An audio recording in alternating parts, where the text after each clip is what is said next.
আল্লাহ যদি দোষটাকে ধরায় দিয়ে বুঝায় দেয় হয়তো তওবা করবে, অথচ আল্লাহ তাআলা কিছু পাপীর প্রতি তওবা করাও পছন্দ করে না। এর একটা প্রমাণ দিয়ে দেই। হযরত ইউসুফ আলাইহিস সালাম যখন বাদশাহ হয়ে গেছেন, এমন অবস্থায় জুলেখা বৃদ্ধায় উপনীত হয়ে গেছে। কাফেররা বলতেছে, ইউসুফ তোমার নাকি অনেক আল্লাহর সাথে সম্পর্ক, তোমার নাকি একজন রব আছে, তুমি যদি আমাদেরকে একটা মুজিজা দেখাইতে পারো আমরা তোমাকে নবী হিসেবে মানব, তোমার আল্লাহকে খোদা হিসেবে মানব। ইউসুফ তো এই সুযোগেই আছে। ইউসুফ আলাইহিস সালাম বলতেছেন, কি সুযোগ বলো? বলে এই জুলেখা তো অন্ধ হয়ে গেছে, জুলেখাকে যদি দৃষ্টি শক্তি ফিরিয়ে দিতে পারো আমরা তোমাকে নবী হিসেবে মানব। সাথে সাথে ইউসুফ আলাইহিস সালাম সিজদায় লুটে পড়েছে, আল্লাহর কাছে দোয়া করতেছে। সিজদায় থেকে উঠে দেখে জুলেখার দৃষ্টি শক্তি ফিরে গেছে। বলি সুবহানাল্লাহ। কাফেররা এই দৃশ্য সরাসরি অবলোকন করলেন। দেখার পরে বলতেছে, একটা দেখালে কি হয় নাকি আরেকটা দেখাও? বলে এই জুলেখা তো বৃদ্ধা হয়ে গেছে, একে যুবকে তুমি রূপান্তরিত করো। এটা তো আরো কঠিন কাজ। চোখের দৃষ্টি শক্তি না থাকলে চোখ লাগায় দেয়, ডাক্তার আছে না নাই? কিন্তু বৃদ্ধ হয়ে গেছে যুবক বানায় দিছে, এমন কোন ডাক্তার কি পৃথিবীতে আছে নাকি? এই অসম্ভব একটা আবদার করলো। এই আবদার পূরণের জন্য হযরত ইউসুফ আবার চিন্তায় গিয়ে আল্লাহর কাছে কত মিনতি করে আল্লাহকে বলতে দেরি, আল্লাহ জুলেখাকে যুবতীদের পথে পরিণত করতে দেরি করে নাই। বলি সুবহানাল্লাহ। জোরে বলেন না সুবহানাল্লাহ। এবার বলতেছে, বাড়ি মানানো তোমাদের তো বিশ্বাস হয়েছে আমি আল্লাহর পক্ষ থেকে এগুলা করলাম। বলে আমি তোরা আল্লাহকেও মানি না, ইউসুফকেও মানি না, আসলে তুই একটা জাদুকর। ইউসুফ বলতেছে, আমি ইউসুফ তোদের মতো মূর্তি পূজক, নাপাক অন্তর, সারা জীবন মানুষের বিরোধিতাকারী, সারা জীবন মানুষের ক্ষতিকারী, সারা জীবন নারীদের ইজ্জত নষ্টকারী, সারা জীবন গরিবদের মাল গুলো ভক্ষণকারী, আত্মসাৎকারী, তোদের মতো পাপীদের ক্ষমা যদি আমি ইউসুফ নবী হয়েও চাই, আমার রব তোদের হেদায়েত দেবে না। তাই আল্লাহ তাআলা বলতেছে, অনেক মানুষ আছে কথা শুনবে না, তারা হয়তো ভাবতেছে আমি যে অপরাধী কোনোভাবে যদি বুঝতে পারি আমি ফিরে আসবো। আল্লাহ তাআলা তো তোর মতো অপরাধীকে হেদায়েত দিতে চায় না, তাই তোকে বুঝতেও দিবে না। কারণ যে কাফের তাকে তুই বললে কি আর কুকুর বললে কি, কথা বলেন ঠিক কিনা? মাইন করতেছেন? আমি যদি আপনার ছেলে হতাম তাইলে আপনি তো গর্ব করতেন আমার সন্তান এইভাবে কথা বলা শিখে গেছে। এখন তো মনে মনে ভাবতেছেন বলতেন কোন হুজুর আছে আমার সাথে বয়সে ছোট, কথা বলা হাত নড়ায় নড়ায়, বাপরে বিয়াত। এটা চিন্তা করলে কি আপনি কিছু নিতে পারবেন? স্যার অঙ্ক স্যার মনে করে নামাজ পড়ে না, যে স্যার নামাজ পড়ে না তার কাছে আমি অঙ্ক শিখবো না। মনে করে আমি উদাহরণ দিচ্ছি, আমি খারাপ, অঙ্ক স্যার নামাজ পড়ে না, রাগ করে অঙ্ক শেখাবা। আপনি যেগুলো অঙ্ক শিখতে পারবেন? আরে আমার আমাদের দিকে সময়ের জন্য নাই টাকা, আমি পাপি, আপনি ওইটাই ভাবেন। কিন্তু আমার বলা কথাগুলো যদি কোরআনের সাথে মিলে রেকর্ড করেন, বাড়িতে মিলাবেন, হাজারো আলেম থেকে জিজ্ঞেস করবেন, যদি সত্যি হয় আপনি শুধরে যাবেন। তাহলে আলেমের সাথে উঁচু আওয়াজে কথা বললে আমল ধ্বংস করে দিবেন তিনি কে? তাইলে কেউ যদি আলেমের বিরোধিতা করে সরাসরি আলেমকে মারে, আলেমের বিরুদ্ধে চক্রান্ত করে আলেমের চাকরি খেয়ে দেয়, এই ব্যক্তির প্রতি আল্লাহ আমল ধ্বংস করে কিছু থাকবেন নাকি দুনিয়াতে জীবিত থাকতেই ঠাটা ফেলাবে। এই বলেন ঠাটা পড়বে কিভাবে জানেন? দেখবেন আপনার মেয়ে কলঙ্কের মালা আপনার গলায় ঝুলা গেছেন, দেখবেন কয়েকদিন আগে হজ করে আসলেন, হজ করে এসে দেখেন মেয়ে নাই, উধাও হয়ে গেছে। কোথায় গেছে মেয়ে? হিজরত করেছে। মেয়েও গেল, নাপিতের সাথে চলেও গেল, জুতার মালাও পরলেন। আল্লাহ চাইলে পারে কি পারে না? তাই আল্লাহর সাথে পাঙ্গা নিয়েন না। আল্লাহর পাখি যারা, আল্লাহর কোরআনের পাখি যারা, তাদের বিরোধিতা করেন না। খোদার কসম করে আগেই বলেছি, হাদিস শরীফের মধ্যে আসছে, কোন আলিমান, তোমরা আলেম হও। অর্ডার কার? নবী।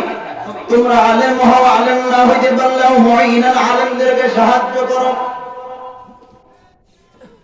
আলেম হওয়ার আদেশ দিলেন আল্লাহ সরাসরি নবীদের কাছে ফেরেশতার মাধ্যমে।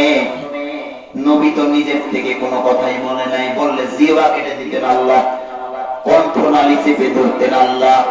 নবীকেও এমন হুমকি আল্লাহ দিয়েছে, তাইলে সব চিন্তা পরিকল্পনা কথা কার? আল্লাহ তাআলা জানায় দিচ্ছে, হে নবী বলে দেন সবাইকে আলেম হতে হবে, সবাইকে আলেম হতে হবে। এবার সবাই আলেম হইতে পারে নাই, বাপ মা বসে নাই, কোন কারণে কোরআন দর্শায় পড়ে নাই অথবা পড়তে গেছে মাথায় ধরে নাই, তাইলে এই মানুষগুলো কি জাহান্নামে যাবে। আল্লাহ তাআলা এবার দ্বিতীয় কাতারে শিথিল করতেছে, এক নাম্বার যারা আলেম হইতে পারলো তারা তো সরাসরি নবীর সাথে জায়গা পেয়ে গেল। এবার আল্লাহ তাআলা সহজ করতেছে, আলেম হইতে পারছ নাই, তোকে আমি জান্নাতে ঢোকাবো, আমি তো রব, আমার দয়া হবে এমন।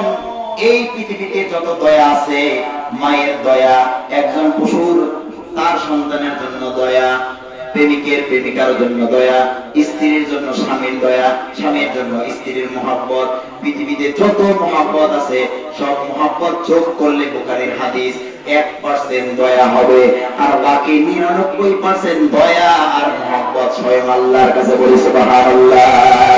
এত দয়ার আল্লাহ, দয়ার মায়ার আল্লাহ, ওই আল্লাহকে আমাদেরকে জাহান্নামে দিয়ে কি খুশি রাখার কথা? আল্লাহ তোমাদেরকে জান্নাতেই দিবে, কিন্তু এত বড় যদি ব্যর্থ হই, আল্লাহর কোরআনের পাখিদেরকে যদি কষ্ট দেই, আল্লাহ তাআলা তাদেরকে তো ক্ষমা করবে না। মা তো মাফি করে দেয় সন্তানকে, প্রতিদিনই মাফ করে দেয়, এরপরেও সন্তান রোড অ্যাক্সিডেন্ট হয় আছে না নাই? কেননা মায়ের সিফত মাফ করা, আল্লাহর সিফত বিচার করা। আল্লাহ মা মাফ করলে আল্লাহ মাফ করে না, তুই বড় বাড়াবাড়ছিস, তোর মা মাফ করে দিছে 1000 বার, আমি 999 বার তোর মায়ের বদদুয়া না করার কারণে তোকে মাফ করে দিছি, কিন্তু তুই এত বাড়াবাড়ছিস, তোর মায়ের দোয়াও সাময়িক সময়ের জন্য বন্ধ করলাম, কবুল করব না, তোকে সাইজ করে নেই, আছে না নাই? আল্লাহ একজন আছে, মা মাফ করে দেয় খালি মাফি হয়ে যায়, আলেম মাফ করে দেয় খালি মাফি হয়ে যায়। আরে নবী মাফ করে দিয়েছে, তাও আল্লাহ মাফ করে নাই। নবীকে ভালোবেসে নবীজি জীবনে বদদুয়া করে নাই। একবার নবীজি বন্ধন মোবারক এক যুদ্ধে শহীদ হয়েছে, এরপরে উনি বদদুয়া করে নাই, কিন্তু সেদিন তার 4 ওয়াক্ত নামাজ কাজা হয়েছে। নামাজ কাজা হওয়ার জন্য নবীজি আল্লাহর কাছে বদদুয়া করেছিলেন কাফেরদের ব্যাপারে, আল্লাহ আমাকে তায়েফের ময়দানে কষ্ট দিয়েছে, সব জায়গায় কষ্ট দিয়েছে, কোনদিন বদদুয়া করি নাই, ফেরেশতারা হাজির হয়ে গেছে। হে নবী একবার বলেন আমি 2 পাহাড় দিয়ে তাদেরকে পিষে দেব। নবী বলছে এদেরকে যদি মারো দাওয়াত আমি কাদের দেব, এরাই শুধরাবে, মাইরো না। এই জায়গায় নবী বদদুয়া করে নাই, কোন জায়গায় বদদুয়া করে নাই। আল্লাহর হক নষ্ট যখন করেছে কাফেররা, 4 ওয়াক্ত নামাজ যখন নবীজির ছুটে গেছে, আল্লাহকে সিজদা দিতে পারে নাই, নবীর অন্তরে এত ব্যথা হয়েছে, সেই ব্যথায় ব্যথিত হয়ে নবী কাফেরদের জন্য বদদুয়া করেছে। এইবার আল্লাহ সরাসরি বলতেছে, হে নবী আপনি আমাকে এত ভালোবাসেন, নিজে কত মার খাইলেন, বদদুয়া করলেন না, অথচ আমার হুকুম ছুটায় দিছে কাফেরের দল, আপনি আমাকে এত ভালোবাসেন, আপনি বদদুয়া করে ফেলছেন। হে নবী আমিও কথা দিলাম, আপনার বিরোধিতা যদি দুনিয়াতে কেউ করে, আপনার অনুসারী উলামা একরামের বিরোধিতা যদি কেউ করে, তাকে দুনিয়াতে সরাসরি কল্লা ঘাট থেকে আলাদা করা হবে, এটাই ইবাদত। বলি সুবহানাল্লাহ। মাথা ঘাট থেকে আলাদা করে করা হবে, আর এটা ইবাদতে রূপান্তরিত হবে। গুনাহ তো বহুত দূরের কথা। আল্লাহ তাআলা বলতেছেন নবীজিকে, হে নবী আপনি বলে দেন কোন আলিমান, সবাই যাতে আলেম হয়, মনে আছে নাকি? আল্লাহ আমাকে এই যোগ্যতাটা দিয়েছে যে আমি যত কথাই বলি, যে টপিক সেটা আমার আল্লাহ ভুলায় দেয় না, তাই টেনশন করেন না। কথা যদি এদিক সেদিক আপনার বোঝানোর জন্য যায়ও, মেন কথাটা আবার ফিরে আসবো। দোয়া করেন, বলেন আল্লাহুম্মা আমিন। নবীজিকে বলতেছেন সবাইকে বলে দেন তারা যাতে সবাই আলেম হয়, আলেম হইতে না পারলে আলেমদেরকে যাতে সাহায্য করে। প্রত্যেকটি কথা আলাদা আলাদা করে না বুঝাইলে কি আপনি বুঝবেন নাকি? তাহলে আলেমদেরকে সাহায্যের ধরন কি? দান করাই কি শুধু সাহায্য, আর কি কোনো সাহায্য নাই? খতিব সাহেব মসজিদের মধ্যে অল্প সময়ের মধ্যে সুন্দর করে বোঝানোর সুযোগ পাই নাই। মানুষগুলো তো শেষের 10 মিনিট আছে, শেষের 10 মিনিটে আগে বোঝায় নিয়ে ব্রেনগুলো আমি তৈরি করেছি, এখন আমি যা বলবো আমার কথা আপনাদের জন্য বোঝা সহজ। কিন্তু খতিব সাহেব আগে 20 মিনিট বুঝিয়ে যে সামনের কাতারের লোকগুলো বুঝছে, পিছের কাতারে যারা আসে তারা তো এমনি একটু ঢিলা, ইমান দুর্বল। এই মানুষগুলো এসে হুজুরের আগে ব্রেন তৈরি করে নিয়ে শেষের দিকে যখন হক কথা বলছে, নামাজ শেষ করে হুজুরের বিরুদ্ধে আন্দোলন শুরু করে দিয়েছে কি দেয় নাই? তাইলে এই সময় ওই ইমামকে সাহায্য কি টাকা দিয়ে করা লাগবে নাকি পক্ষপাতিত্ব করে করা লাগবে? জোরে বলেন। তাকে সাপোর্ট করা লাগবে, তার কথা যে সঠিক ছিল এই দিকে সাপোর্ট করা লাগবে। অথচ আমরা ইমামের যখন সুযোগ পাই ইমামের বিরোধিতা এমন ভাবে করা শুরু করি, সুযোগ পাই না ইমামের বিরোধিতা করার সুযোগ পাইছে, এবার 12টা বাজায় দেয়।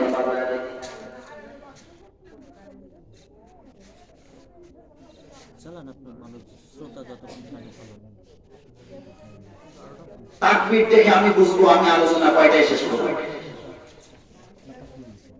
তাকবীর থেকে আমি বুঝবো নারে তাকবীর, আল্লাহু আকবার, তাহলে তাড়াতাড়ি শেষ করা লাগবে। আরো জোরে নারে তাকবীর, আল্লাহু আকবার।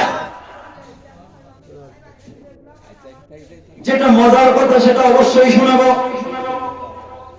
ব্রেনটাকে আরেকটু সোজা করে নেন। রাসূল আকরাম সাল্লাল্লাহু আলাইহি সাল্লাম এক নম্বরে বললেন আলেম হইতে মনে আছে নাকি?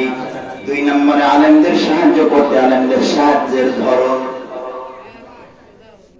এই যে পৃথিবীতে যত নায়ক গায়ক আর নর্তকী আছে, এই নর্তকী এই জাহান্নামের টিপগুলো যখন কোন অপরাধী হয়ে সাময়িক সময়ের জন্য কারাগারে যায়, তাদের যেতেও দেখতে পাই হাসতে হাসতে যায়, বেরো হয় হাসতে হাসতে, সম্মানের সাথে যায়, সম্মানের সাথে বের হয়। এমনকি তারা জেলখানার ড্রেসও পরে না, কথা বলেন ঠিক কিনা?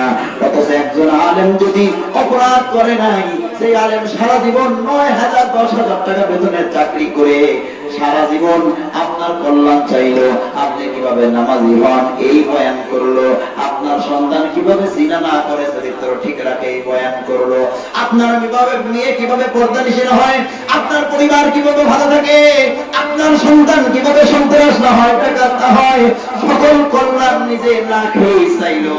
কেননা 20,000 টাকা দিয়ে আপনার সংসার চলে না, অথচ 10,000 টাকা দিয়ে একজন ইমামের সংসার কিভাবে চলবে? আপনি বাজারে গেলে আলুর দাম 20 টাকা কেজি, ইমামের জন্য বাজারে গেলে কি আলুর দাম 5 টাকা কেজি? আপনি 750 টাকা কেজি গোশত কেনেন, ইমাম বাজারে গেলে কি তাকে ব্যাগের মধ্যে ফ্রি দিয়ে দেয়? ইমাম মসজিদের মাদ্রাসার শিক্ষকরা তো গরুর গোশত চোখেই দেখে না, যা খায় পরের বাড়ি কিভাবে চোখে দেখবে? আপনি সর্বোচ্চ জালিম এলাকাবাসী, সব এলাকাবাসী জালিম। বিশ্বাস করেন মসজিদে, যেই মসজিদের ইমামের বেতন কম, ওই মসজিদে দান করা, ওই মসজিদে দান করা আর দান থাকে না, নফল থাকে না, ফরজ। এখন মসজিদে পর্যাপ্ত পরিমাণ দান আসে, কমিটি দেয় না। এবার কসম করলে কাফারা দেওয়া লাগবে না। ফেরাউন যেমন জালিম ছিল, এই কমিটিরা ফেরাউনের চেয়ে বড় জালিম। কমিটির কি নিজের টাকা নাকি? কমিটি মসজিদের সৌন্দর্য বাড়ায়, ইমামের জায়নামাজটাও নতুন দেয় না, ইমামের বেতনও বাড়ায় না। ইমাম চলে গেলে কমিটির নাম কমে না, কেননা জনগণ খারাপ, জনগণ বলে মসজিদ বড় সুন্দর। ইমাম চলে গেলে তো কি হবে? আরেকটা ইমাম আসবে। কিন্তু আমরা ইমামের পিছে টাকা খরচ করলে, ইমাম যদি বেতন বেশি পায়, 1 বছরে মনে করেন 20,000 করে বেতন পাইলো, ইমামের পিছে 1 বছরে 1 লাখ বেশি গেল। ইমাম যদি চলে যায় 1 লাখ তো নিয়েই চলে গেল।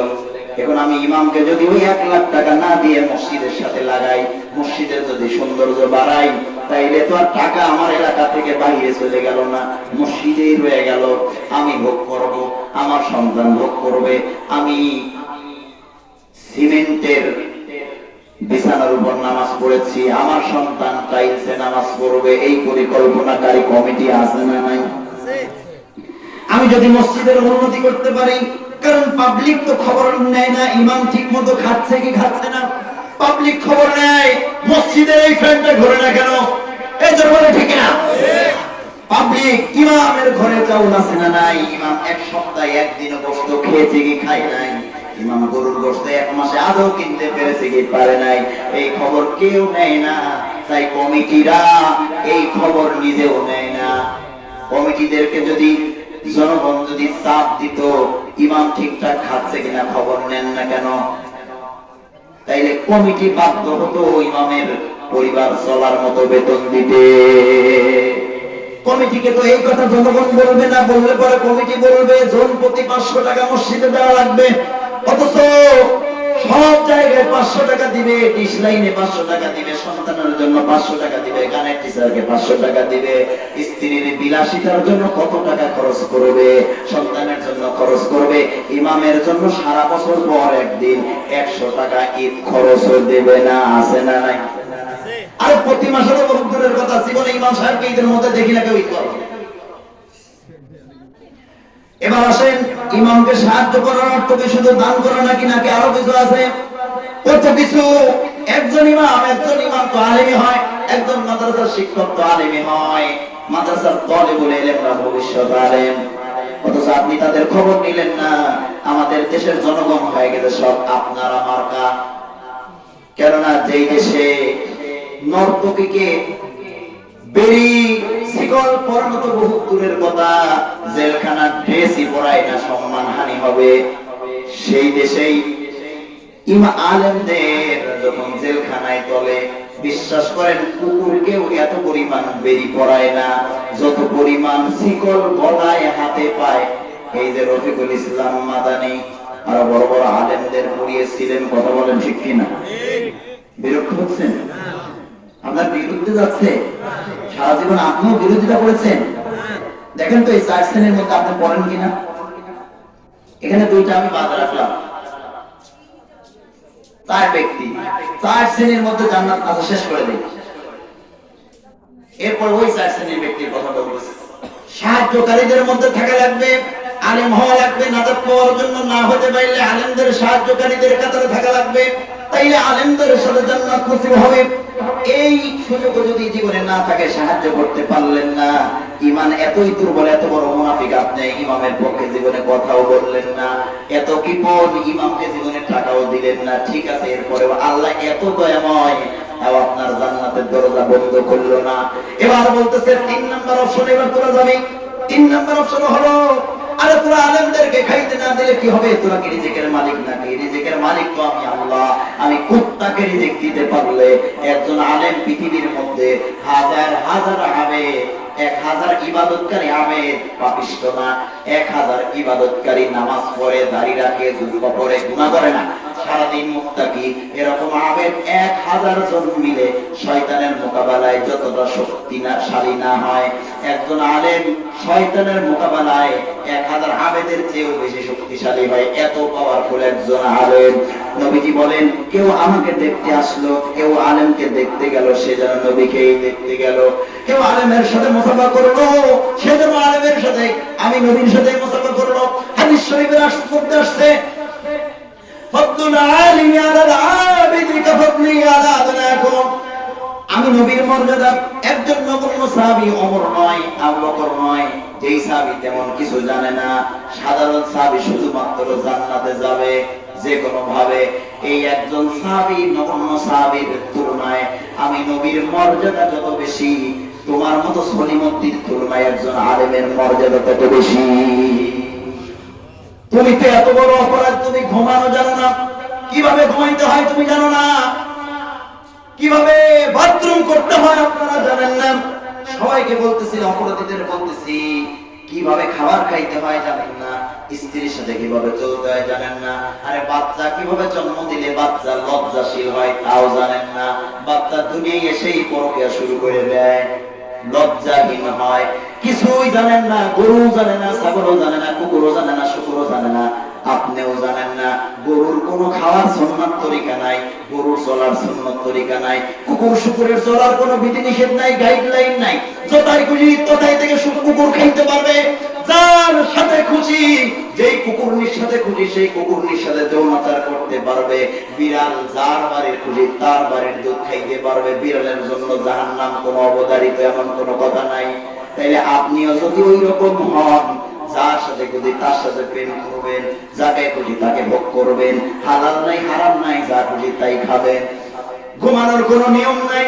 অথচ আপনি আমি মুসলমান দাবি করি, এত অপরাধ আপনার জীবনে। ক্যালকুলেটর তো দূরের কথা, কম্পিউটারের হিসাব করলে আপনার কম্পিউটার হ্যাং হয়ে যাবে, আপনার হিসাব দিতে পারবে না, এত অপরাধ। অথচ একজন আলেম সারাদিনের মধ্যে হয়তো একটা ভুল করে কি করে না আল্লাহই জানে। আরে ওর জীবনে যদি 10টা ভুলও থাকে এরপরেও তো 90টা ভালো আছে। ইমাম তোর ফেরেশতা না, ইমাম হলেন একজন মানুষ, ইনসান মানে ভুলকারী মানুষ হিসেবে উনিও তো ভুল করবেন, কথা বলেন ঠিক কিনা? তাইলে একটা ভুল হয়তো করে ফেলেছে, আপনার সন্তান যদি ভুল করতো আপনি ওই ভুলটাকে লুকানোর জন্য লোক ভাড়া করতেন, আর ইমাম ভুল করেছে ভুলটাকে ওপেন করার জন্য আপনি লোক ভাড়া করেন, কথা বলেন ঠিক কিনা? আপনার উদ্দেশ্য ইমামের ভুলটাকে সরায় দাও। ইমামের স্ত্রীর ভুল হলে প্রতিবেশী মহিলারা ওই ইমামের স্ত্রীর ভুল নিয়ে এত সমালোচনা করে, অথচ ওই মহিলার জীবনে কোনো আমলই নাই। কুত্তার জীবন আর ওই মহিলার জীবন সমান। এত অপরাধ নিয়ে আপনারা ইমামের ভুল করেন। এবার আপনারাই বলেন, আল্লাহ এত ধৈর্যশীল, আপনার প্রতি আল্লাহ ঠাডা না ফেলায় এখনো ধৈর্য ধরে আছে। রহমান যদি না হতেন, ওই যে শুরুতেই বললাম, ইমানদারের ঘরের চালে যেভাবে বৃষ্টি দেয়, বেঈমানের ঘরের চালে আর কিরকম বৃষ্টি দেয়। আরে রহমান যদি না হতেন, বিশ্বাস করেন প্রত্যেক দিন ঠাটা পড়তো এরকম ইমাম আলেম বিরোধী মানুষের প্রতি। এই যে দেখা যায় ঠাটা পড়ে গাছের পর, আপনার পর পড়ে না, গাছের পর ঠাটা পড়ে বোঝায় তোর পর ফেলবো, কিন্তু আল্লাহ ফেলে না। কারণ রানিং যদি ঠাটা ফেলা শুরু করে তাইলে মানুষ তো ভালো হয়ে যাবে, অথচ আল্লাহ চায় না ইমাম বিরোধীদেরকে হেদায়েত দিবে। পরিকল্পিত ভাবে জাহান্নামী বানায় জাহান্নামের মধ্যে ঠেলে দিবে। কেননা অপরাধ এত বেশি করছে। ইউসুফ যেমন দোয়া করেছিল কাফেরদের পক্ষে, আল্লাহ কবুল করে নাই, ওরা ঈমান আনে নাই।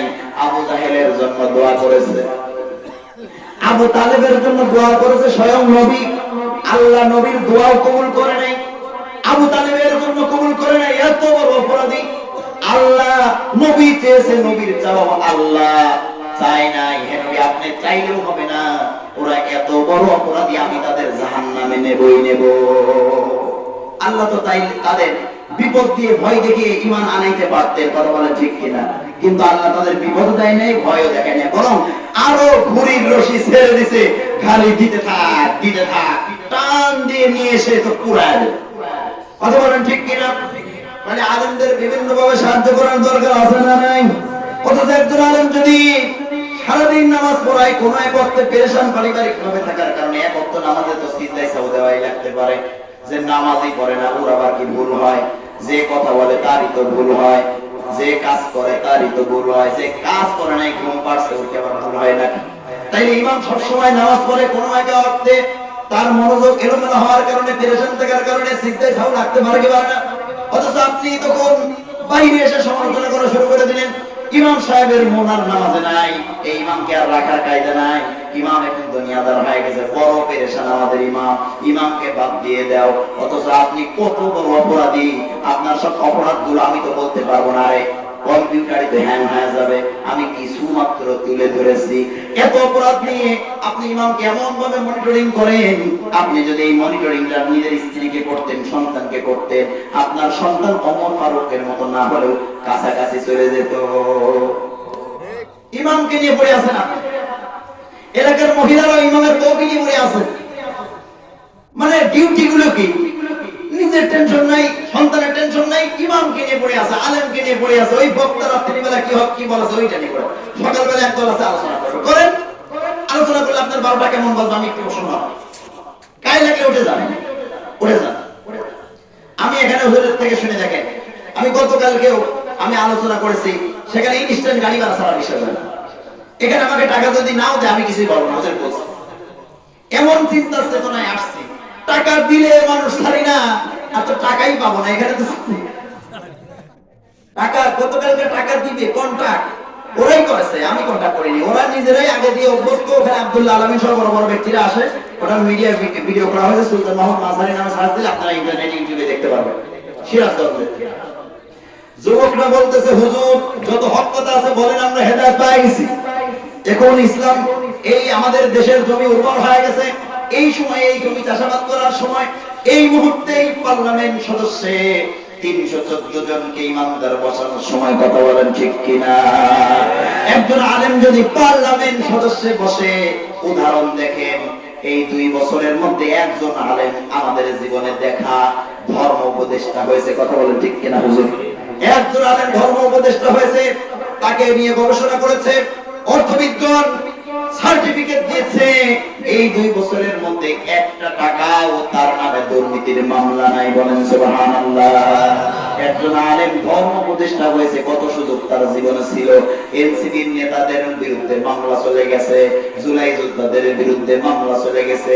যারা ফ্যাসিস্ট সরকার ছিল তারা তো সব গণহারে ইমানদার না ছিল, গণহারে বলবো কেউ আল্লাহর ওলি ছিল, তা না হলে আল্লাহ ঠেকাবো। কি বলেন? ওই 2-1টা যদি আবার না হলে আমার তো বাইরে যাওয়া লাগবে। কি বলেন? আসলে কথা কিন্তু ওইটাই, সবই কিন্তু না, বাড়িতে তো যাওয়া লাগবে আমার। কি বলেন? যাই হোক, যে কথা বলতেছিলাম, যদি কোনো আলেম সংসদ পার্লামেন্টে গিয়ে সকল আলেমরা মিলে যদি সংসদ দেশ পরিচালনা করে, 1 নম্বর আইন করবে চুরি করা নিষেধ। চুরি করা যদি নিষেধ হয়ে যায়, তাইলে আপনার এলাকার রাস্তা কি আর কাঁচা থাকবে নাকি? আপনার হকের যে রিলিফের চাউল আর মাল এসেছে সেগুলো কি ওই নেতাই খেয়ে ফেলবে নাকি? তাইলে এলাকায় কি কোনো গরিব থাকবে? বড় লোকরা ব্যবসা করতে পারতেছে না, তাদের মালগুলো চোরে চুরি করে নিয়ে যাচ্ছে, তাই বড় লোক গরিব ঋণ হয়ে যাচ্ছে, তার নিজের এত ঋণ তার যাকাত বের হয় না। তাইলে এলাকার মানুষ যখন ঋণে জর্জরিত হয়ে গেছে, গরিব হয়ে গেছে, চুরি একটা জাতি করার কারণে, তাইলে মানুষকে আর কোনোদিন সচ্ছলতা ফিরে পাবে? মানুষগুলো ধনী হলেই তো যাকাত বের হবে, আবার যাকাত বের হলেও তো আবার সবাই দেয় না। এই জন্য শুধু চুরি বন্ধ করলে এদের সুন্দর হবে না, পর্দাও জারি করা লাগবে, নামাজও জারি করা লাগবে।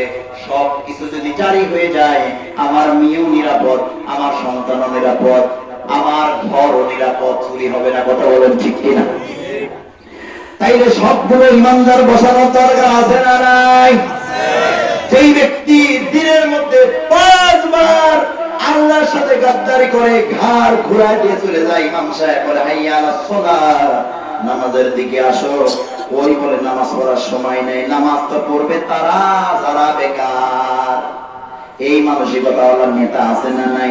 যেই নেতা দিনের মধ্যে 5 বার আল্লাহর সাথে গাদ্দারি করে, সেই নেতা আপনার সাথে গাদ্দারি করবে।